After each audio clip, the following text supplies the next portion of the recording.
नमस्कार, स्वागत है सभी का आपके अपनी यूट्यूब चैनल टीडीवी आरजे पर। तो जैसा कि आपको पता है कि राजस्थान की जो नई भूगोल की जो क्लासें हैं, वो इसी चैनल के माध्यम से आपको प्राप्त हो रही हैं। तो ज़्यादा से ज़्यादा चैनल से जुड़ने का प्रयास करें और बहुत ही आसान भाषा के अंदर हम भूगोल है वो इसी चैनल के माध्यम से पढ़ने वाले हैं। क्योंकि जो पीछे के वीडियो हैं, तो उन वीडियो के अंदर आपको अगर देखोगे, उन क्लासों के अंदर अगर आप देखोगे तो बहुत ही आसान तरीके से क्या आपको भूगोल है वो बताया गया है। तो ज़्यादा से ज़्यादा अपने दोस्तों के साथ में, अपने मित्रों के साथ में इस वीडियो को शेयर करें। क्योंकि देखो, आप ज़्यादा से ज़्यादा शेयर करेंगे तभी कि आगे पता चलोगे कि हाँ भाई, बहुत ही आसान तरीकों है वह भूगोल है पढ़ाई जा रही है।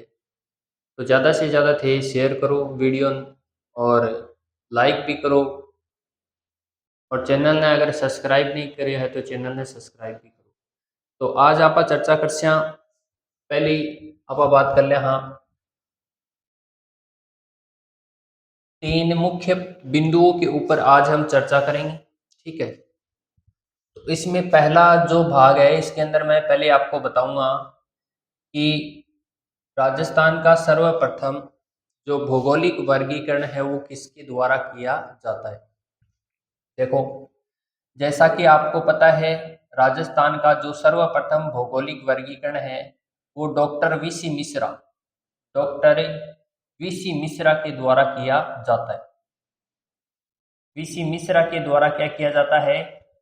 राजस्थान का सर्वप्रथम भौगोलिक वर्गीकरण किया जाता है। इसके बाद में 2 नंबर पर डॉक्टर रामलोचन सिंह के द्वारा क्या किया जाता है?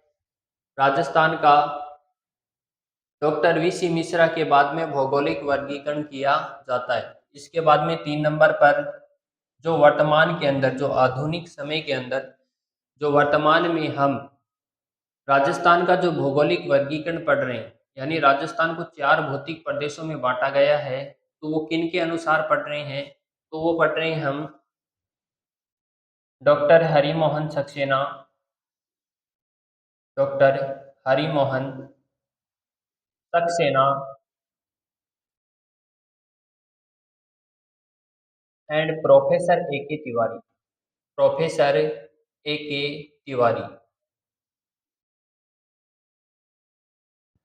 Doctor Harimohan Saxena and professor A K Tiwari के द्वारा जो किया गया भौगोलिक वर्गीकरण है वो वर्तमान के अंदर आज हम पढ़ रहे हैं। ठीक है, इस बात का आपको ध्यान है। इस बात की चर्चा है वो हमने पिछली क्लासों के अंदर कर ली थी। और अब हम देखते हैं कि doctor Harimohan Saxena and professor A K Tiwari के द्वारा जो वर्गीकरण किया गया है, उनको देखते हैं कि कौन कौन से भागों के अंदर राजस्थान को अलग अलग भौतिक प्रदेशों के अंदर बांटा गया है।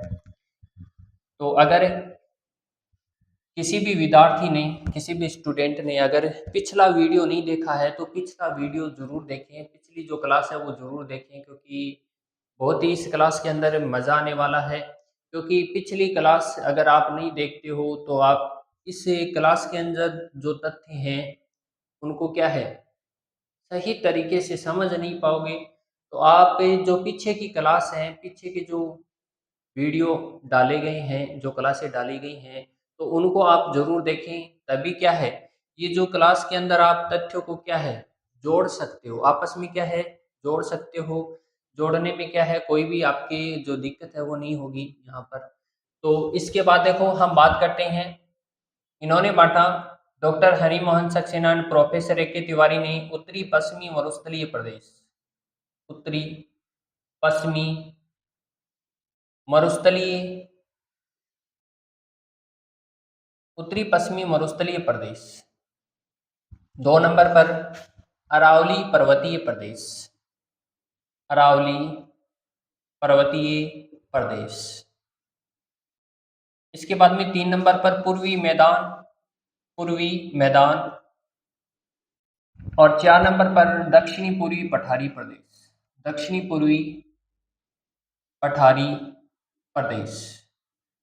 इन चार भागों के अंदर, ये जो चार भाग है ना, उत्तरी पश्चिमी मरुस्थलीय प्रदेश, अरावली पर्वतीय प्रदेश, पूर्वी मैदान और दक्षिणी पूर्वी पठारी प्रदेश, ये किसके द्वारा, ये किसका किया गया वर्गीकरण है? तो doctor Harimohan Saxena and professor A K Tiwari के द्वारा किया गया राजस्थान का भौगोलिक वर्गीकरण है। यानी राजस्थान को चार भौतिक प्रदेशों के अंदर बांटने वाले व्यक्ति doctor Harimohan Saxena and professor A K Tiwari. ठीक है, हम थोड़ा सा रिवाइज कर रहे हैं। ठीक है, थोड़ा सा क्या कर रहे हैं, रिवाइज कर रहे हैं, क्योंकि हमने पिछली जो क्लास थी उसके अंदर बालुका स्तूपों के प्रकार पढ़ लिए थे। बालुका स्तूपों के प्रकार किस किस प्रकार से कैसे होते हैं, बालुका स्तूप किस प्रकार से उनका निर्माण होता है और कहाँ कहाँ पर वो बालुका स्तूप है वो पाए जाते हैं, इन सारी बातों के ऊपर हमने चर्चा कर ली थी। इसके बाद हम क्या है, फिर से थोड़ा क्या है रिवीजन कर लेते हैं यहाँ पर। तो उत्तरी पश्चिमी मरुस्थलीय प्रदेश की हम बात करेंगे तो 61.11% भाग के ऊपर क्या है, ये फैला हुआ है। अरावली पर्वतीय प्रदेश की अगर हम चर्चा करना चाहेंगे तो अरावली पर्वतीय प्रदेश है वो 9% भाग के ऊपर क्या है, फैला हुआ है। ठीक है, इसके बाद पूर्वी मैदानी प्रदेश की बात करेंगे तो पूर्वी मैदानी प्रदेश 23% भाग के ऊपर फैला हुआ है। जबकि हम दक्षिणी पूर्वी पठारी प्रदेश की बात करेंगे तो 6.89% भाग के ऊपर क्या है, फैला हुआ है। लगभग 7 भी मान सकते हैं, लगभग, मैं लगभग बोल रहा हूँ तो लगभग कितना मान सकते हैं, 7 भी मान सकते हैं। ठीक है, तो 61.11% भाग के ऊपर क्या है, उत्तरी पश्चिमी मरुस्थलीय प्रदेश, 9% भाग के ऊपर अरावली पर्वतीय प्रदेश, 23% भाग पर पूर्वी मैदान और 6.89% भाग के ऊपर क्या है, दक्षिणी पूर्वी पठारी प्रदेश। चलो आगे बात कर लेते हैं। तो हमने इसके ऊपर चर्चा की थी, उत्तरी पश्चिमी मरुस्थलीय प्रदेश के ऊपर हमने चर्चा की थी और इसके अंदर हमने क्या देखा था, तो इसके अंदर हमने देखा था कि उत्तरी पश्चिमी मरुस्थलीय प्रदेश के भी हमने क्या किए थे, दो भाग किए थे। उत्तरी पश्चिमी मरुस्थलीय प्रदेश के भी हमने दो भाग किए थे, एक तो शुष्क और दूसरा अर्ध शुष्क। अर्ध शुष्क पश्चिमी मरुस्थलीय प्रदेश के भी हमने कितने भाग किए थे, दो भाग किए थे, एक तो शुष्क हो गया और एक अर्ध शुष्क हो गया। जैसा कि मैंने पहले बताया था आपको, पिछली जो क्लास थी उसके अंदर बताया था कि शुष्क और अर्ध शुष्क को बराबर दो भागों के अंदर बांटने वाली जो रेखा है वो कौन सी है, तो वो हमारी है 25 सेंटीमीटर समवर्षा रेखा। 25 सेंटीमीटर समवर्षा रेखा, वर्षा रेखा। तो 25 सेंटीमीटर समवर्षा रेखा क्या करती है, उत्तरी पश्चिमी मरुस्थलीय प्रदेश को दो भागों के अंदर बांटती है, शुष्क और अर्ध शुष्क। ये बात है वो आपको ध्यान रखनी है, क्योंकि ये एग्जाम के अंदर क्वेश्चन पूछा जा सकता है कि पश्चिमी मरुस्थलीय प्रदेश को दो बराबर भागों के अंदर बांटने वाली जो रेखा है वो कौन सी है, तो वो है 25 सेंटीमीटर समवर्षा रेखा, जो कि क्या करती है, शुष्क और अर्ध शुष्क, शुष्क और अर्ध शुष्क दो बराबर भागों के अंदर क्या करती है, इस पश्चिमी मरुस्थलीय प्रदेश को बांटती है। अच्छा आगे चर्चा कर लेते हैं। अब देखो, हमने दो भागों के अंदर बांट दिया, एक तो शुष्क है और दूसरा कौन सा है, हमारा अर्ध शुष्क है। ठीक है, अब शुष्क को अलग अलग भागों के अंदर हमने बांटा। तो इसके अंदर देखो, पहला है रेतीला, रेतीला जिसको स्थानीय भाषा में इर्ग के नाम से जाना जाता है। दूसरा है पथरीला, पथरीला जिसको स्थानीय भाषा में हमादा के नाम से जाना जाता है। और तीसरा है मिश्रित, तीसरा है मिश्रित जिसको रेग के नाम से जाना जाता है। तो हमने यहाँ तक चर्चा कर ली थी और यहाँ भी हमने जो रेतीला मरुस्थल है, इस रेतीले मरुस्थल के ऊपर चर्चा कर ली थी। और रेतीले मरुस्थल के अंदर हमने क्या देखा, तो हम चर्चा कर लेते हैं, इसका स्क्रीनशॉट ले लीजिए एक बार, इसके बाद आगे बढ़ते हैं।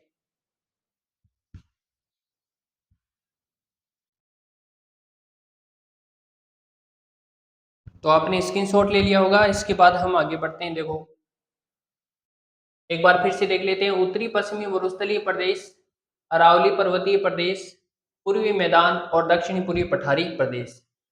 उत्तरी पश्चिमी मरुस्थलीय प्रदेश 61.11% भाग के ऊपर है, जबकि अरावली पर्वतीय प्रदेश 9% भाग के ऊपर है। इसके बाद पूर्वी मैदान है वो 23% भाग के ऊपर है। इसके बाद दक्षिणी पूर्वी पठारी प्रदेश है वो 6.89% भाग पे है। इसके बाद हमने चर्चा कर ली कि हमने पहले इसको पढ़ा था, तो उत्तरी पश्चिमी मरुस्थली जो प्रदेश है उसके ऊपर चर्चा हमने विस्तार पूर्वक चर्चा की थी। इसको भी हमने दो भागों के अंदर बांटा, पहला है शुष्क और दूसरा कौन सा है, अर्ध शुष्क। तो इसके अंदर हमने पहले शुष्क जो मरुस्थलीय प्रदेश है इसके ऊपर चर्चा की थी। तो शुष्क मरुस्थलीय प्रदेश के अंदर हमने देखा था, इसके तीन भाग हमने किए थे। पहला था रेतीला, दूसरा था पथरीला और तीसरा था मिश्रित। तो रेतीले को स्थानीय भाषा में किस नाम से जाना गया, तो इरित कहा जाता है। और पथरीला जो मरुस्थल है इसको क्या है, हमादा के नाम से जाना गया। और मिश्रित को किस नाम से जाना गया, तो मिश्रित को रेग के नाम से जाना गया। ठीक है, अब हमने चर्चा कर ली थी रेतीले मरुस्थल के ऊपर। ठीक है, रेतीले मरुस्थल को भी हमने दो बराबर भागों के अंदर बांटा, तो उसकी चर्चा है वो थोड़ी सी आगे कर लेते हैं हम। तो क्लास को शुरू से लेकर अंत तक देखना है, क्योंकि बहुत ही महत्वपूर्ण क्लास है वो होने वाली है। क्योंकि आगे एग्जाम की बात करेंगे तो सीईटी का एग्जाम है वो आ रहा है, तो इन क्लासों के माध्यम से बहुत सारे क्वेश्चन है वो पूछे जाने वाले हैं ज्योग्राफी के अंदर। तो हम राजस्थान का नया भूगोल पढ़ रहे हैं, और नए जिलों के अकॉर्डिंग क्या है, ये राजस्थान का जो संपूर्ण भूगोल है वो आपको इस चैनल पे करवाया जाएगा। तो आप ज़्यादा से ज़्यादा चैनल को सब्सक्राइब करें और वीडियो को ज़्यादा से ज़्यादा लाइक करें और शेयर करें। अब देखो आगे हम चर्चा कर लेते हैं इसके अंदर। तो रेतीला मरुस्थल, रेतीला मरुस्थल। अब रेतीले मरुस्थल के ऊपर हमने चर्चा की थी। तो रेतीले मरुस्थल को भी हमने दो बराबर भागों के अंदर बांटा था। रेतीले मरुस्थल को भी हमने दो बराबर भागों के अंदर बांटा था। एक तो टीले युक्त और दूसरा है टीले विहीन क्षेत्र। टीले विहीन या टीले मुक्त, विहीन या मुक्त।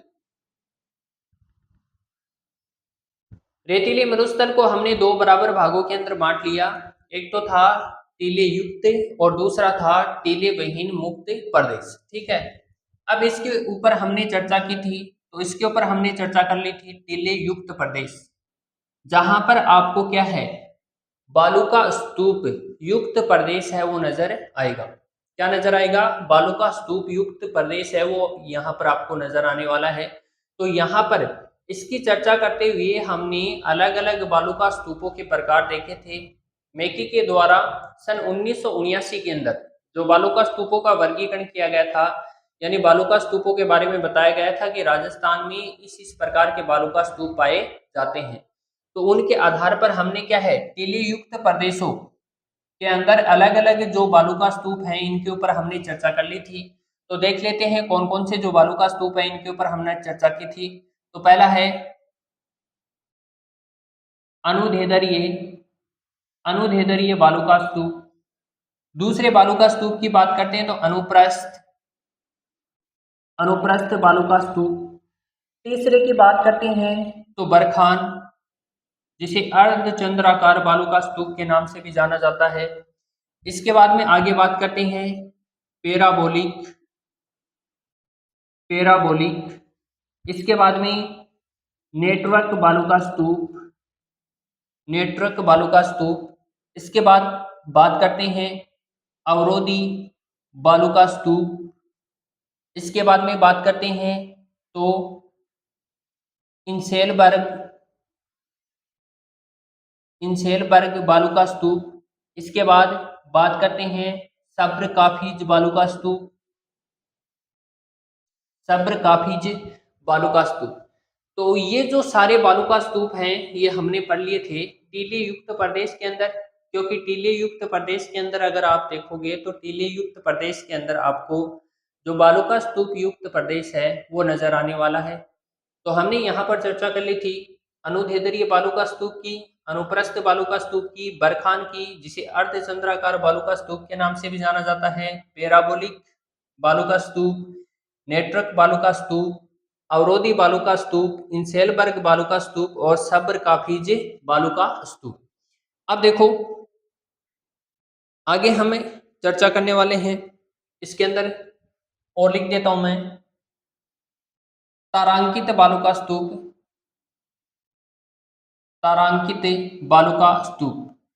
अब मैं आपसे इससे कुछ क्वेश्चन पूछ लेता हूं, क्योंकि पिछले जो क्लास थी इस क्लास के अंदर हमने अनुदैर्ध्य, अनुप्रस्थ, बरखान, पैराबोलिक, नेटवर्क, अवरोधी, इंसेलबर्ग, सब्र काफिज और तारांकित जो बालुका स्तूप है, इन बालुका स्तूपों के ऊपर हमने चर्चा कर ली थी। तो मैं आपसे क्वेश्चन पूछ लेता हूं, तो आप ज्यादा से ज्यादा कमेंट बॉक्स के अंदर क्वेश्चन का जो आंसर है वो दीजिए कि महिला के हेयर पिन, महिला के हेयर पिन की आकृति के समान कौन सा टीला है वो आपको नजर आता है। तो आप ज्यादा से ज्यादा कमेंट बॉक्स के अंदर क्या है इसका आंसर दीजिए। ज्यादा से ज्यादा आप कमेंट बॉक्स के अंदर इसका आंसर दीजिए। जल्दी से जल्दी आप कमेंट बॉक्स के अंदर आंसर दीजिए कि महिला के हेयर पिन की आकृति के समान इनमें से कौन सा जो बालू का स्तूप है वो पाया जाता है। महिला के हेयर पिन के समान, जिसको सेवन पैटर्न के नाम से भी जाना जाता है। दूसरा नाम बता देता हूं उसका, सेवन पैटर्न है, जिसको महिला के हेयर पिन की आकृति के समान क्या है माना जाता है। तो बात कर लेते हैं यहाँ पर महिला के हेयर पिन। तो हम बात करेंगे पैराबोलिक जो बालू का स्तूप है, पैराबोलिक बालू का स्तूप है, वो महिला के हेयर पिन, महिला के हेयर पिन के समान क्या है इस बालू का स्तूप की आकृति है, जिसको सेवन सेवन पैटर्न के नाम से भी जाना जाता है। सेवन पैटर्न के नाम से भी क्या है इस बालू का स्तूप को जाना जाता है। इसके बाद में हम आगे चर्चा कर लेते हैं। अगला जो क्वेश्चन है वो ये है आपके लिए कि वनस्पति युक्त जो टीला है वो कौन सा है। तो आपको बताना है कि ऐसा कौन सा टीला है जहां पर पाया जाता है वो क्षेत्र वनस्पति युक्त हो जाता है, वहां पर किसी भी प्रकार की वनस्पति नहीं पाई जाती है। तो ऐसा टीला कौन सा है। इनमें से बताना है आपको अनुदैर्ध्य, अनुप्रस्थ, बरखान, पैराबोलिक, नेटवर्क, अवरोधी, इंसेलबर्ग, सब्र काफिज और तारांकित। तो इनके अंदर से आपको बताना है कि कौन सा ऐसा टीला है जिसके पाए जाने से वो क्षेत्र वनस्पति युक्त हो जाता है, यानी वनस्पति रहित हो जाता है, यानी वनस्पति वहां पर बिल्कुल भी नहीं मिलती है, ना के बराबर वनस्पति वहां पर मिलती है। तो इस प्रकार से आप ज्यादा से ज्यादा कमेंट बॉक्स के अंदर इसका आंसर देवें। इसके बाद आगे हम चर्चा करने वाले हैं। तो इसके अंदर बता देता हूं मैं आपको, ये जो वनस्पति युक्त जो बालू का स्तूप की हम बात करेंगे तो ये कौन सा है, ये है अर्धचंद्राकार या बरखान, जिसे हम स्थानांतरित बालू का स्तूप भी कहते हैं।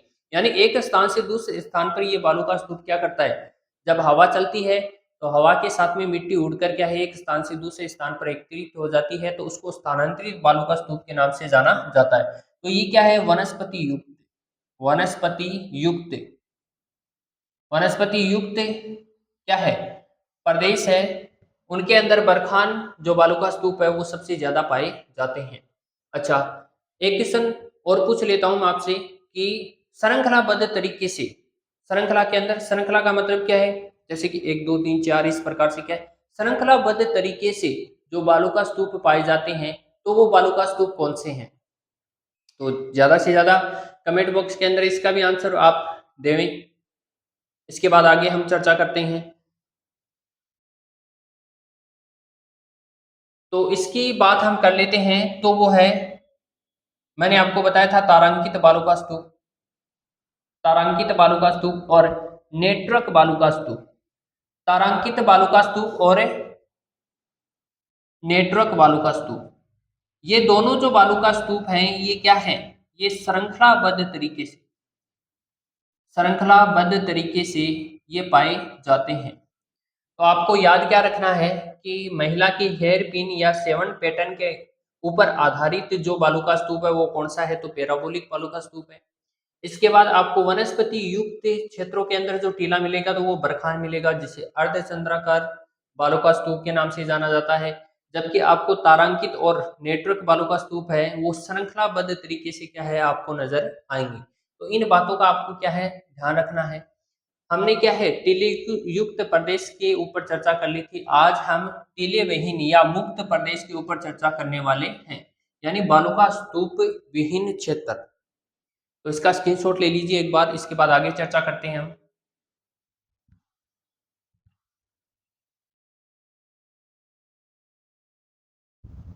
अब आगे चर्चा कर लेते हैं हम थोड़ी सी, देखो इसके अंदर यहाँ पर मैंने लिखा है बालू का स्तूप विहीन क्षेत्र। तो ये जो प्रदेश है जो मैं हाईलाइट कर रहा हूं यहाँ पर, ये जो प्रदेश है आपको दिख रहा होगा, ये जो प्रदेश है जो मैं हाईलाइट कर रहा हूं, ये प्रदेश है हमारा पश्चिमी मरुस्थलीय प्रदेश। कौन सा प्रदेश है? पश्चिमी मरुस्थलीय प्रदेश है। इसके ऊपर हम थोड़ी सी चर्चा कर लेते हैं। पश्चिमी मरुस्थलीय प्रदेश जो कि अब मैंने हाईलाइट किया है, जो कि मैंने अब हाईलाइट किया है, ये जो भाग है, ये भाग पूरा का पूरा क्या है? पश्चिमी मरुस्थलीय प्रदेश है। पश्चिमी मरुस्थलीय प्रदेश के अंदर ये जो भाग है जो यहाँ पर नजर आ रहा है, ये है शुष्क प्रदेश। ये कौन सा है? हमारा शुष्क प्रदेश है। और ये है आगे का भाग, ये है अर्ध शुष्क प्रदेश। तो यहाँ पर हम बात करेंगे शुष्क प्रदेश के अंदर ये जो भाग है, ये जो बीच का भाग है यहाँ पर आपको नजर आ रहा है, तो ये जो बीच का भाग है ये है हमारा बालू का स्तूप मुक्त प्रदेश, जहां पर किसी भी प्रकार के जो बालू का स्तूप है वो आपको नजर नहीं आने वाले। ठीक है, इसीलिए इसको बालू का स्तूप मुक्त प्रदेश के नाम से जाना गया, क्योंकि ये जो भाग है ये चट्टानी भाग है, या ये क्या है? पथरीला भाग है। तो यहाँ पर आपको पथरीला जो भाग है वो नजर आने वाला है। किसी भी प्रकार का जो बालू का स्तूप है वो यहाँ पर आपको नजर नहीं आने वाला। हाँ, इसके आसपास वाले ये जो भाग हैं, इन भागों के अंदर क्या है? आपको जो बालू का स्तूप है वो नजर आने वाले हैं। जबकि ये जो बीच का छोटा सा भाग है, इस भाग के अंदर क्या है? आपको बालू का स्तूप है वो नजर नहीं आएंगे। ठीक है, अब देखो हम देख लेते हैं कि ये जो भाग है, ये इस भाग का जो विस्तार है, ये जो भाग है मैं यहाँ पर फिर से अंडरलाइन कर रहा हूँ, इस भाग का जो विस्तार है वो कहाँ कहाँ पर हम बात करेंगे नए जिलों के अकॉर्डिंग। नए जिलों के अकॉर्डिंग पहले बात कर लेते हैं हम पुराने जिलों के अकॉर्डिंग, और उसके बाद में हम चर्चा करेंगे नए जिलों के अकॉर्डिंग। ठीक है, तो पुराने जिलों के अकॉर्डिंग हम देखते हैं तो जैसलमेर, जैसलमेर, जैसलमेर के बाद में हम बात करते हैं बाड़मेर, और बाड़मेर के बाद में हम बात करते हैं तो जोधपुर। जोधपुर, इन तीन जिलों के अंदर क्या है? जैसलमेर, बाड़मेर और जोधपुर, इन तीनों जिलों के अंदर ये जो बालू का स्तूप मुक्त प्रदेश है ये पाया जाता है, जैसा कि आपको यहाँ पर दिखाई दे रहा है बालू का स्तूप मुक्त प्रदेश। ठीक है, तो इसके अंदर जैसलमेर हो गया, बाड़मेर हो गया और जोधपुर हो गया। अब हम चर्चा कर लेते हैं नए जिलों के अकॉर्डिंग। नए जिलों के अकॉर्डिंग, तो नए जिलों के अकॉर्डिंग मैं बता देता हूँ, जैसलमेर आएगा इसमें, जैसलमेर के बाद में बाड़मेर, बाड़मेर के बाद में बात कर लेते हैं बालोतरा, बालोतरा के बाद में मैं बात कर लेता हूँ फलोदी, और फलोदी के बाद में हम चर्चा करेंगे तो जोधपुर ग्रामीण, जोधपुर ग्रामीण। तो यहाँ पर जोधपुर है वो नहीं आएगा, जोधपुर ग्रामीण आएगा। जोधपुर को भी दो भागों के अंदर, शहरी और ग्रामीण, तो जोधपुर ग्रामीण है वो यहाँ पर आएगा। तो हम बात करेंगे जैसलमेर नए जिलों के अकॉर्डिंग, बाड़मेर, बालोतरा, लोधी और जोधपुर ग्रामीण, इसके अंदर ये जो बालू का स्तूप जो मुक्त प्रदेश है ये क्या है? पाया जाता है। तो इसकी अलग अलग विशेषताएं भी हैं बालू का स्तूप मुक्त प्रदेश की, तो वो आगे चर्चा करते हैं। एक बार आप इसका स्क्रीनशॉट ले लीजिए। बालू का स्तूप जो मुक्त प्रदेश है वो यहाँ पर है। ये जो भाग है पूरा का पूरा शुष्क मरुस्थलीय प्रदेश है। इसके जस्ट आगे की बात करेंगे, ये जो भाग है वो कौन सा है? अर्ध शुष्क मरुस्थलीय प्रदेश है। इसके अंदर ये जो भाग पाया जाता है ये क्या है, बालू का स्तूप मुक्त प्रदेश है जिसकी अब हम चर्चा कर रहे हैं, जहां पर किसी भी प्रकार के बालू का स्तूप नहीं पाए जाते हैं। पथरीला भाग या चट्टानी भाग है वो यहाँ पर पाया जाता है। तो इसका एक बार स्क्रीनशॉट ले लीजिए, इसके बाद में हम आगे चर्चा करते हैं।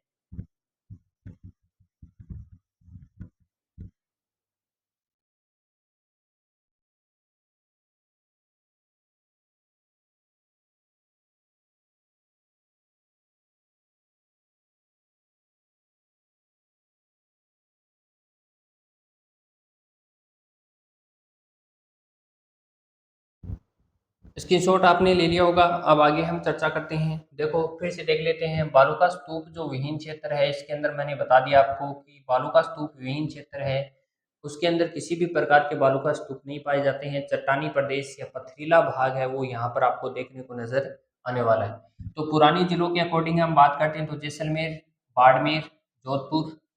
नए जिलों के अकॉर्डिंग बात करेंगे तो जैसलमेर, बाड़मेर, बालोतरा, फलोदी और जोधपुर ग्रामीण है, ये इसके अंदर आने वाले हैं। तो इसके बाद हम बात करेंगे 5 जो जिले हैं, 5 जिलों के अंदर नए जिलों के अकॉर्डिंग हम चर्चा कर लेंगे। तो नए जिलों के अकॉर्डिंग क्या है, ये जो बालू का स्तूप विहीन जो प्रदेश है, ये 5 जिलों के अंदर क्या है, इसका विस्तार पाया जाता है। अब देखो आगे चर्चा कर लेते हैं हम, आगे चर्चा कर लेते हैं। बालू का स्तूप जो विहीन प्रदेश है, इस प्रदेश के ऊपर हम चर्चा कर लेते हैं। तो विस्तार के ऊपर हम चर्चा कर लेंगे। पहले विस्तार, तो विस्तार है वो कितने जिलों के अंदर है, तो 5 जिलों के अंदर आपको नजर आने वाला है विस्तार। 5 जिलों के अंदर, 5 जिलों के अंदर नजर आने वाला है। और अगर हम फैलाव की बात करेंगे तो लगभग 41% भाग, लगभग मैं बोल रहा हूँ लगभग, लगभग कितने प्रतिशत भाग के ऊपर, तो शुष्क मरुस्थलीय प्रदेश है, इस शुष्क मरुस्थलीय प्रदेश की, शुष्क मरुस्थलीय प्रदेश के 41% भाग के ऊपर ये जो बालू का स्तूप है, विहीन जो क्षेत्र है, ये पाया जाता है। आप 60-40 भी कर सकते हो, पर हम बात कर रहे हैं लगभग 41% किसका, शुष्क मरुस्थलीय प्रदेश के भाग का, ये क्या है, बालू का स्तूप विहीन प्रदेश पाया जाता है। इसके बाद में देखो मैं विशेषताओं की बात कर लेता हूँ। विशेषताएं, इस बालू का स्तूप विहीन जो प्रदेश है, इसकी जो विशेषताएं हैं वो क्या क्या है, तो इन विशेषताओं के ऊपर मैं चर्चा करने वाला हूँ। तो विशेषता के अंदर हम पहली विशेषता के ऊपर चर्चा करते हैं। तो पहली विशेषता है रेतीला प्लस पथरीला, रेतीला प्लस पथरीला। तो रेतीला और पथरीली के ऊपर चर्चा करेंगे हम। देखो रेतीला भाग यानी कुछ जो भाग है, ये जो बालू का स्तूप विहीन क्षेत्र है, जो पथरीला भाग है, चट्टानी युक्त प्रदेश है, तो इसके अंदर हम चर्चा करेंगे तो कुछ थोड़ा बहुत भाग वो आपको क्या है, रेतीला भी नजर आने वाला है। और आधा जो भाग है वो क्या है, आपको पथरीला भी नजर आने वाला है। तो यहाँ पर ऐसा नहीं है कि रेत नहीं पाई जाती है, रेत भी पाई जाती है थोड़ी बहुत। और क्या है, पथरीला जो भाग है वो भी आपको यहाँ पर देखने को नजर आएगा। इसके बाद हम बात कर लेते हैं जो पथरीला भाग है, जो यहाँ पर हम बात करेंगे पथरीला भाग है, इस पथरीले भाग के अंदर परतदार, परतदार चूने की चट्टान, परतदार चूने की जो चट्टानी है वो यहाँ पर पाई जाती है। तो पथरीले भाग की अगर हम चर्चा करेंगे तो पथरीले भाग के अंदर परतदार चूना पत्थर युक्त क्या है, चूने युक्त जो प्रदेश है वो यहाँ पर पाया जाता है। तो आपको एक बात ध्यान रखनी है कि विशेषताओं के अंदर अगर हम ध्यान रखेंगे तो रेतीला भाग भी यहाँ पर है, पथरीला भाग भी यहाँ पर है। और पथरीले भाग के अंदर अगर आप देखोगे तो यहाँ पर परतदार चूने की जो चट्टानी है वो क्या है, यहाँ पर आपको दिखाई देंगी। अब हम बात कर लेते हैं तो ये परतदार जो चट्टानी है किस काल की, तो हम बात करेंगे किस काल के अंदर क्या है ये देखने को मिलेंगी, तो जुरासिक काल, जुरासिक काल के वानस्पतिक, वानस्पतिक अवशेष हैं वो यहाँ पर आपको नजर आने वाले हैं। जुरासिक काल के जो वानस्पतिक अवशेष हैं वो यहाँ पर नजर आने वाले हैं। जुरासिक काल जिसके अंदर दुनिया के अंदर जो डायनासोर है वो पाए जाते थे, ठीक है। जुरासिक काल के अंदर जो हम बात करेंगे तो जुरासिक काल के जो डायनासोर के अवशेष हैं वो आज भी क्या है, देखने को मिल रहे हैं। तो जुरासिक काल के जो वानस्पतिक अवशेष हैं वो क्या है, परतदार चूने की जो चट्टानें हैं वो यहाँ पर क्या है, आपको देखने को यहाँ पर मिलेंगी। इसके बाद हम चर्चा कर लेते हैं कि वानस्पतिक अवशेष यानी वानस्पतिक होता क्या है। तो आपको क्या है, एक नाम है वो जरूर याद रखना है, एक बार आप इसका स्क्रीनशॉट ले लीजिए।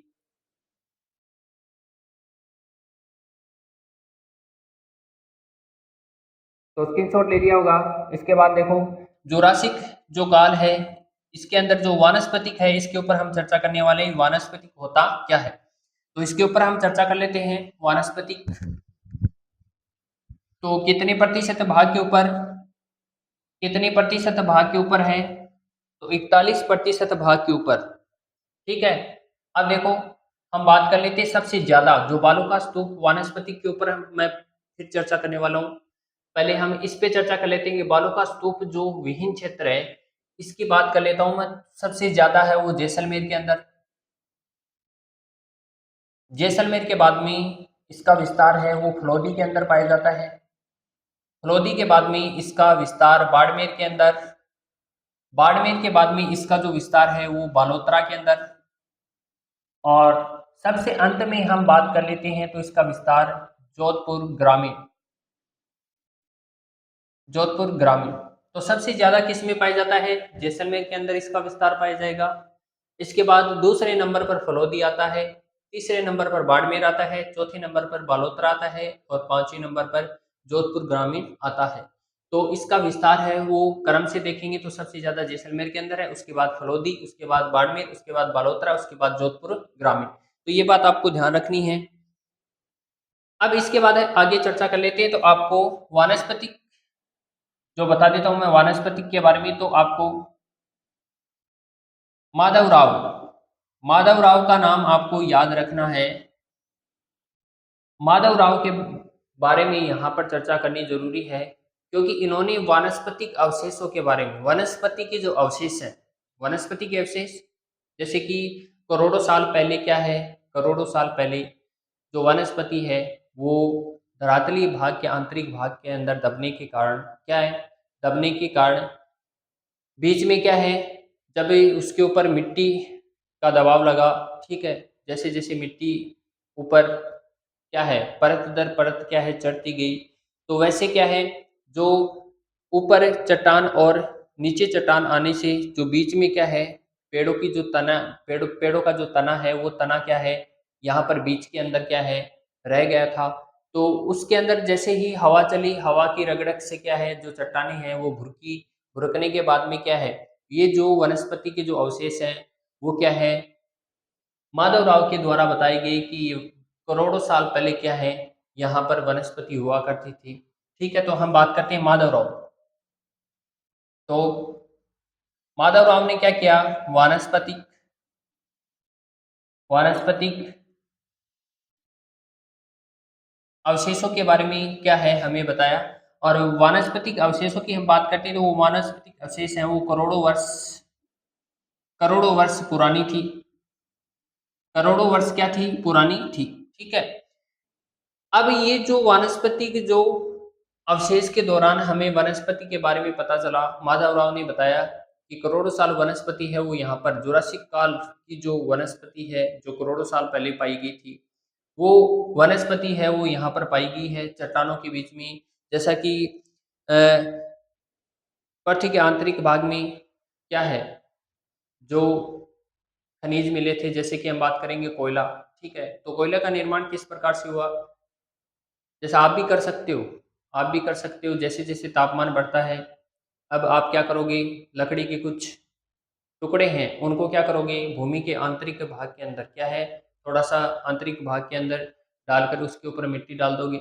अब जैसे ही मिट्टी का तापमान बढ़ेगा, मिट्टी जैसे ही गर्म होगी तो वो लकड़ियां हैं वो किस में परिवर्तित हो जाएंगी, तो कोयले के अंदर क्या होने लग जाएंगी, वो बदलने लग जाएंगी। ठीक है, अब देखो वो कोयला नहीं है, आप सोच रहे हो कि हम घर पे लकड़ियाँ जलाते हैं और लकड़ियाँ जलाने के दौरान जो कोयला बनता है उसका हम पुनः, वो तो पहले से ही जले हुए हैं, उनको क्या जलाओगे, ठीक है? तो उनको जलाना नहीं है। वो जो कोयले हैं वो अलग होते हैं और घर पे जो लकड़ियों को जलाकर जो कोयले बनाते हैं वो क्या है, अलग होते हैं। तो वो तो पहले से ही जले हुए होते हैं जो घर पे आप जलाते हो, ठीक है? तो उनको फिर से क्या जलाना, ठीक है? तो उनको नहीं जलाना है, तो आप क्या करोगे, जो अब आपको पता है कि जैसे-जैसे और तापमान बढ़ता जाता है, तो वही कोयला किसमें परिवर्तित हो जाता है, हीरे के अंदर परिवर्तित हो जाता है, यानी बदल जाता है, ठीक है? यानी जैसे-जैसे उस कोयले के ऊपर क्या है, तापमान और ज़्यादा लगेगा, तो तापमान और ज़्यादा लगने के कारण क्या होगा, वही कोयला किसमें बदल जाएगा, तो हीरे के अंदर बदल जाता है। तो इसी प्रकार से क्या है, ये जो वनस्पति है, 2 परतों के बीच में दबकर रह गई थी और इसके बाद में धीरे-धीरे क्या है, जैसे ही हवा ने क्या है, इस चट्टान को काटा, तो चट्टान को काटने के बाद में यहाँ पर क्या है, ये जो वनस्पति है, ये क्या है, नज़र आई, जिनका अध्ययन किसने किया? माधव राव ने बताया, ठीक है? अब ये जो करोड़ों वर्ष से जो पुरानी जो हम वनस्पति के अवशेष देखते हैं, तो ये कहाँ पर रखे गए हैं, ठीक है? तो जाली जाली है वो लगाई गई है इनके आगे। जाली किस लिए लगाई गई है कि मैं या आप, हमारे जैसे जो व्यक्ति हैं, जो लोग हैं, वो क्या करते हैं, वनस्पति के साथ में छेड़छाड़ ना करें। क्योंकि हम किसी भी जगह पे जाते हैं, सांस्कृतिक धरोहर, ठीक है? तो उस सांस्कृतिक धरोहर को क्या करते हैं हम, छूकर देखते हैं, ठीक है? छूकर देखते हैं तो वो क्या है, उसके खराब होने के जो चांस है वो ज़्यादा होते हैं। तो इसलिए क्या है, उनके चारों तरफ क्या लगाई गई है, जाली लगाई गई है। हम बात कर लेते हैं ये जो करोड़ों वर्ष जो वनस्पति है वो जैसलमेर। जैसलमेर जैसलमेर के गाँव की बात कर लें तो आकल गाँव। जैसलमेर के गाँव की बात कर लेते हैं तो आकल गाँव के अंदर ये जो एक पार्क है वो बनाया गया है, जिसको काष्ठ जीवाश्म पार्क के नाम से जाना जाता है। काष्ठ जीवाश्म पार्क के नाम से जाना जाता है। अगर आप बात करेंगे तो अगर हम इंग्लिश के अंदर इसे बोलते हैं तो आकल काष्ठ को बोलते हैं वुड, जीवाश्म की बात करेंगे तो फॉसिल्स,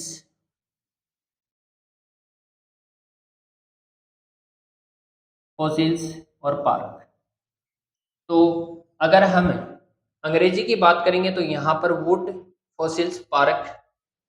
माधव राव ने क्या किया, वानस्पतिक अवशेषों की, हम वानस्पतिक अवशेषों के बारे में हमें बताया, जो कि करोड़ों वर्ष पुराने क्या है, वानस्पतिक अवशेष थे, जो कि जैसलमेर के आकल गांव के अंदर क्या है, सुरक्षित रखे हुए हैं, उनका संरक्षण किया गया है, जिसको काष्ठ जीवाश्म पार्क के नाम से क्या है, जाना जाता है। काष्ठ जीवाश्म पार्क के नाम से जाना जाता है, जिसको अंग्रेजी की बात करेंगे तो वुड फॉसिलस पार्क, आकल वुड फॉसिलस पार्क के नाम से जाना जाता है। तो आज हम यहाँ तक ही चर्चा करने वाले हैं। इसके बाद हम अगली क्लास के अंदर, नेक्स्ट क्लास के अंदर, इससे जो अगली जो पॉइंट है इसके ऊपर चर्चा करेंगे। तो आपको वीडियो कैसा लगा ये ज़रूर बताएं और चैनल को ज़्यादा से ज़्यादा सब्सक्राइब करें और वीडियो को लाइक करें, शेयर करें। ये ज़रूर बताना है आपको कि वीडियो कैसा लगा। धन्यवाद।